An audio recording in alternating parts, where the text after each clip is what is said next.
Hi everyone! In this video, I will show you how to change the Buy It Now button color on Shopify store. First of all, open Shopify.com. Scroll down to a product you want to buy and check the color of its Buy It Now button. Go home, click Online Store. Tap on Themes below. Click on these three dots on the left on Customize in Themes. Tap on Edit Code and choose a file to start editing. Search base.cc in the search bar and it will show you a bunch of codes.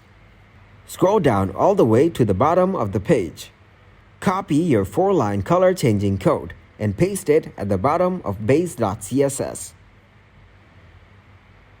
Click on Save at the top right of your page.